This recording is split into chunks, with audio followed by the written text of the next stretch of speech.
Bismillahirrahmanirrahim. Nah, sholat wong Pakistan ngeten kenceng. Wong Nabi nate dawuh nang sholat ndakep itu seneni. Maksudnya tanganan beno kaya biasane. Dadi ngeten. Fat. Wong ana hadis nek cara riyen guru kula nate cerita. Nak sholat wong Turki apike jajasan dasinan. Kejare Nabi, kowe nak sholat kudu ala ahsani hayatikum, pada baju terbaik kalian. Sarung identik mbek wong nganggur. Paham ya? Berarti kena sholat sarungan, berarti sowan pangeran dengan pakaian pengangguran. Paham ya? Mereka sarung itu gue kemulan, gue nyolong pelem, gue tabok dadu. Makanya orang Turki itu meyakini sholat yang baik itu pakai baju kehormatan. Iku sing gue sowan presiden gubernur dulu atau Mesir, tenggene Turki. Wong sholat mesti dadinan celananan. Paham ya? Karena Nabi hanya pakai aturan umum ala ahsanin apa? Hayatikum. Sehingga pernah ada ulama hadis besar di Al-Azhar itu khutbah dia dasinan tidak pakai peci. Ditanya itu tidak pakaian mainstream yang di Mesir, ulama Mesir. Dia bilang ini ahsani hayatikum, ini keadaan terbaik saya. Paham ya? Jadi kalau pakai ukuran itu tentu kita sholat pakai sarung identik dengan pakaian istirahat. Kemulan, menon awang kota yang biasa celananan nganggo sarung bedak ning jeding, bedak ning kamar napa? Mandi. Tentu itu pelecehan. Nganggo teori ini. Dan itu banyak ulama daerah yang meyakini itu pakaian pengangguran, itu kriminal betul.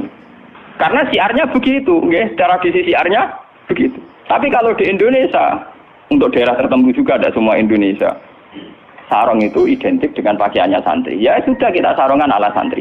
Tapi coba kalau di Malaysia, kayak Mahathir Mohamad, dia pakai celana, sarungnya disampingkan. Dan itu ala ahsanin apa? Hayatikum. Tapi di Indonesia sama tak gitu, ketoprak tapi.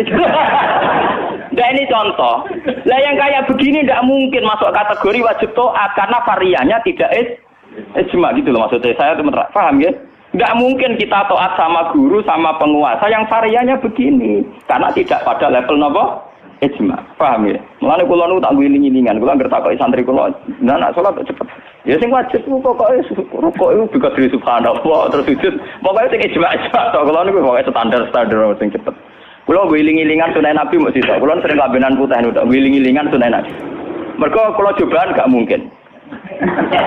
Daripada ora blas, wae ngiling-ngilingan Nabi seneng pakaian putih, kula seneng putih, ngoten ngiling-ngilingan. Kula paling ra seneng klambi batik jujur. Kula Nabi paling ra seneng klambi sing corake ruwet.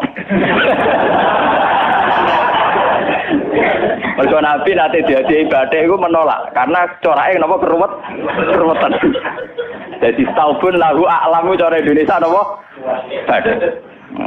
Makanya itu untuk zina. Biasanya kalau dalam tradisi Islam yang untuk zina itu perempuan napa? Makanya desain klambi takwa itu tidak ada yang batik karena memang kalau yang kaitan takwa itu identik dengan polos. Niki cerita sunnah loh guys. Artinya tidak ada yang saya kritik biasa apa standar. Ndak ini cerita ala ahsani apa? Hati. Ala ahsani hati.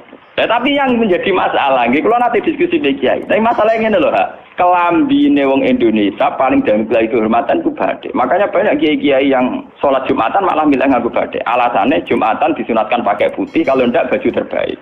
Nah kadang batik itu menempati kasta terbaik. Tapi sebetulnya itu keruwetan. Masalahnya itu ada variannya itu, varian coraknya itu yang lahu ahlam, yang variannya apa? Dikeruwetan, apa? Keruwetan. Ya tapi apa-apa, tiga ya apa-apa, penting raudah. Lah yang kayak begini itu tidak mungkin menemukan format ijma, sehingga tidak mungkin kita wajib toh.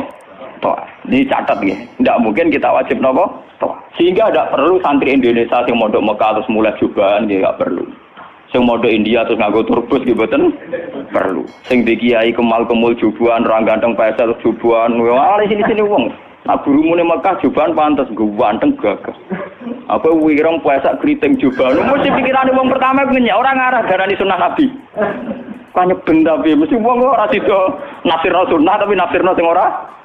Paham ya? Terus menyangkut varian-varian yang terus begitu. Lah termasuk yang diijmai ulama yang paling sensitif tentu masalah nikah. Itu mulai dulu sampai sekarang kita harus syukur sama pemerintahan Indonesia. Delala kersane Allah diputuskan sepihak. Sebetulnya sepihak loh, saya ulang-ulang sepihak. Format nikah di Indonesia mengikuti mazhab Syafi'i, yaitu harus ada wali atau pengganti wali dan dua saksi. Itu berkah betul bagi Indonesia. Delalah mulai dulu mulai pemerintahan Belanda. Karena zaman Belanda sendiri itu urusan nikah, tolak, waris sama wakaf itu juga sudah diserahkan apa ulama-ulama apa Islam itu mulai zaman apa Belanda sampai sekarang.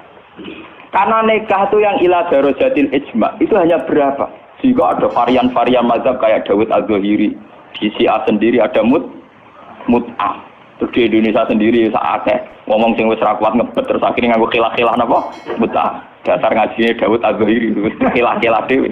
Termasuk riyen nanti ana kiai terkenal gegere ra karuan perkara mut'ah mbek janda populer. Itu memang repot. Tapi apapun repotnya itu tidak boleh divonis zina. Apapun repotnya, sampai jangan pernah menvonis itu napa? Zina. Ya kalau tidak cocok. Tapi jangan pernah menvonis itu zina. Karena aturan main dalam vonis, dalam sanksi itu ngendikane Nabi idraul hudud bisyubuhat. Fa innal imama la ayyukhti afil afwi khairun min ayyukhti afil uqubah. Coba cari jalan terbaik yang paling bisa ditahmilkan, bisa dimungkinkan. Karena seorang imam salah dalam mengampuni itu masih baik daripada salah dalam membuat hukuman. Salah nyepuro itu cek bener. Wes salah tangkap itu ngeri, paham ya? Nah salah nyepuro orang arah masalah. Globalen. Jadi kalau masalah-masalah sing ila darajatil ijma, tentu ulama wajib diikuti. Dan menyangkut sholat yang ila darajatil ijma itu bisa dihitung. Paling itu tadi bentuk subuh 2 rakaat itu ijma. Kunute wis ora ijma. Kunute pun mboten apa? Isma. Bismillah mboten isma. Zaman salat nang Masjid Mekah ning haram ora ngaran wong maca napa? Bismillah. Jare wong Syafi'i ora maca bismillah. Terus ketua KPIH itu pinter oleh ngrayu jamaah. Iku maca lon-lon. Kok karo mati speaker ora lon-lon. Mereka ngomong Syafi'i sing fanatik kita kok tenan, sah napa boten Gus? Wong Fatihah mboten maca napa? Bismillah. Itu ketua KPIH. Iku maca tapi apa? Lon. Kok karo mati speaker rasa lon ayo krungu. Jadi jamaah ya goblok, nggih pun nak ngoten. Dari dulu kalau bismillah itu memang masalah. Nggih, mulai riyen memang napa? Masalah. Yang kalau kayak gitu itu tidak ila darajatil ijma. Lalu wonten cerita ulama Wahabi ketemu ulama Sunni. Zamane Sunni nang Indonesia iku NU lah. Kita koi. Bismillah iku ayatun min kulli suratin utawa ora. Dari ulama NU ya ayatun min kulli suratin. Ya mesti kiyak tau ngendo. Ditakoki wong Wahabi. Kena nulis kul wa ahad iku mulai angka 1 ayat 1 ku apa? Ya kul wa ahad iya nak mulai aja ditulis mulai bismillah. Ora ana tulisan Quran bismillah ditulis ayat itu. Mesti kul wa ahad 1, Allahu samad 2. Wong dhewe ora termak engko barani ayat iku piye? Wong dhewe nulis iku mulai napa? Mulai kul wa napa? Ah. Tapi ulama Wahabi kalah sitok ning Fatihah. Khusus Fatihah itu sebetulnya dalam ini ulama Wahabi itu pasti salah. Khusus Fatihah itu memang mulai dulunya dulu zaman ulama anti hadis. Khusus Fatihah itu bismillah ayatun minha. Ya, ayatun minal Fatihah.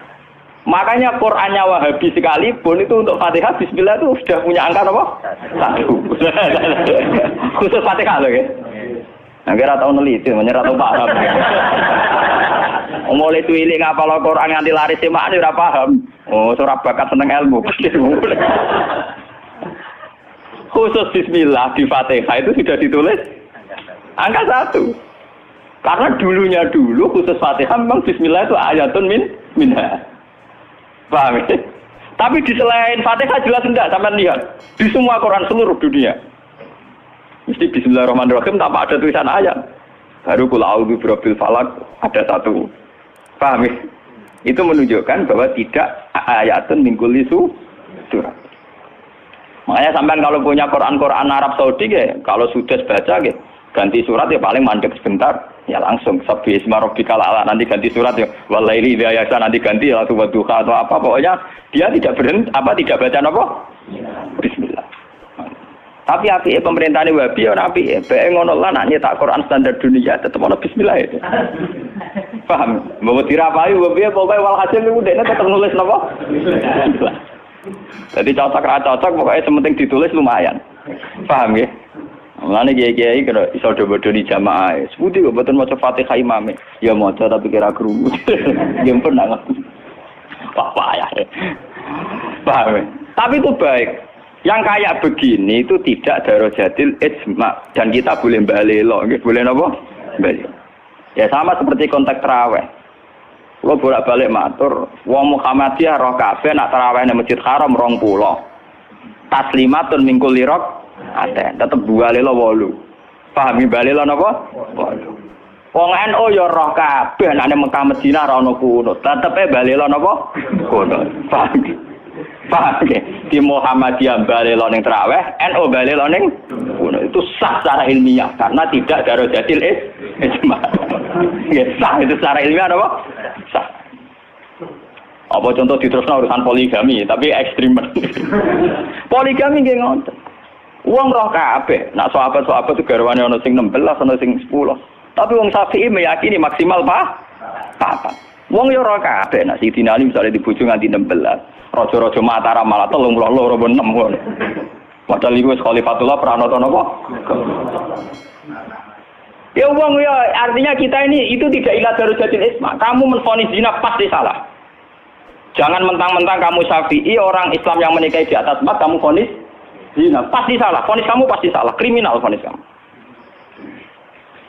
Jangan mentang-mentang Syafi'i kamu menvonis zina siapa yang nikah fawqal arba. Enggak bisa. Karena itu memang keputusan maksimal 4 itu tidak sing isma paling sak ndure siji mesti masalah geger iku ijma iku. Iku mergo nglakoni dhewe-dhewe. Paham, nah iku peristiwa kenyataan lah iku ora urusan ijma ulama. Mulane anggere ana kiai sing ahli sosial kados kula takok iku hukume poligami piye? Poligami ora piye. Lah kok derawan iku ya mari repot. Nah iku mesti kemari repot. Halal sing mari napa? Repot.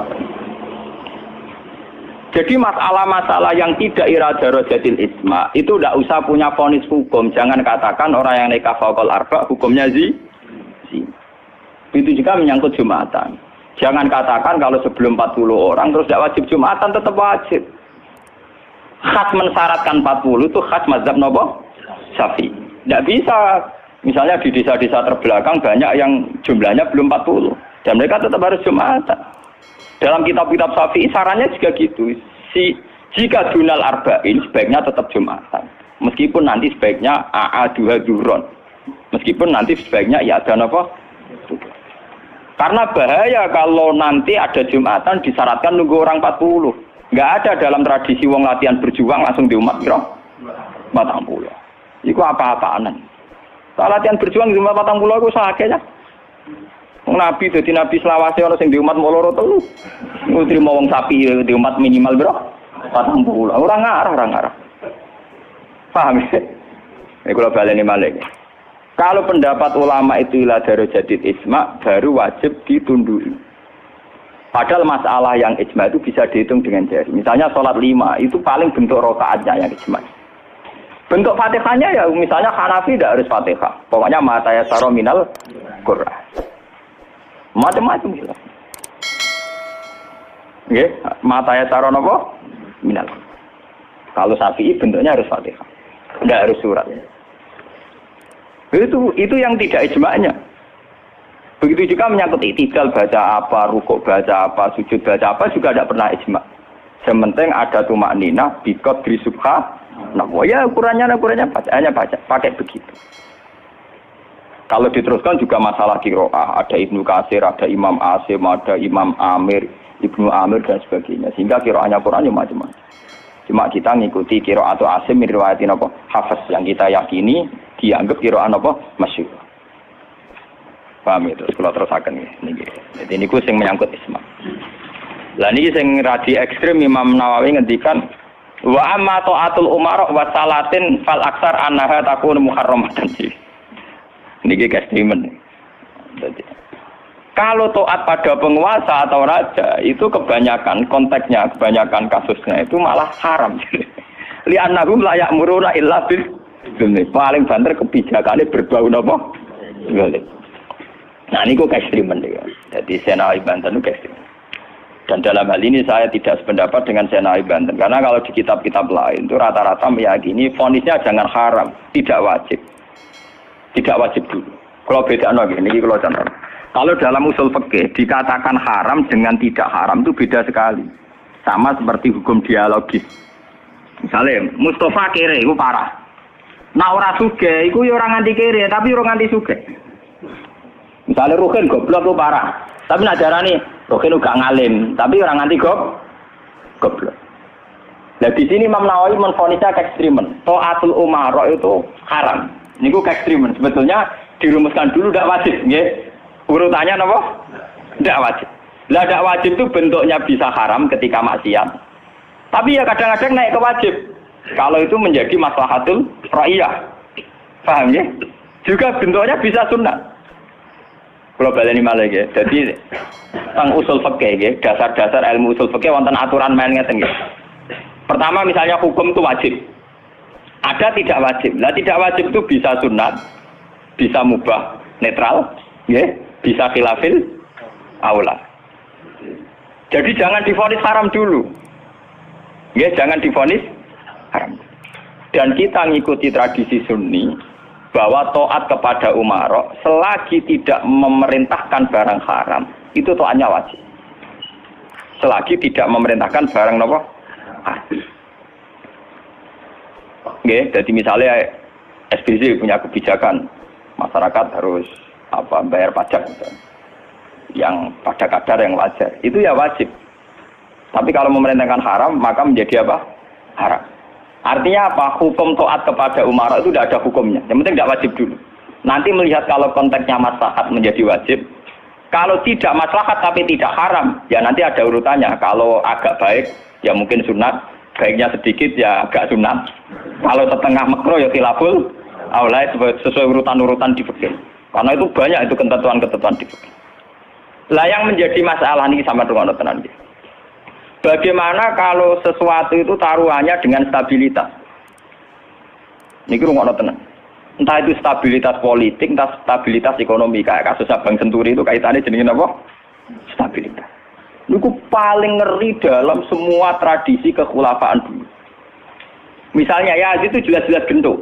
Yazid bin Muawiyah jelas-jelas gendut. Dia adalah aktor di balik pembunuhan Said Husain di Karbala. Tapi kalau dilawan akan terus berdarah-darah umat Islam.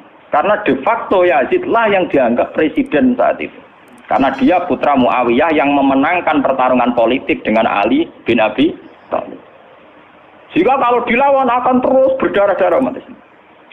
Tapi keputusannya Said Hasan mengakui pemerintahnya Muawiyah, juga pemerintahnya Yazid. Apa mengakui kebatilan? Ya enggak. Hasan hanya ingin bilang bahwa stabilitas umat berdarah-darah harus dihindari.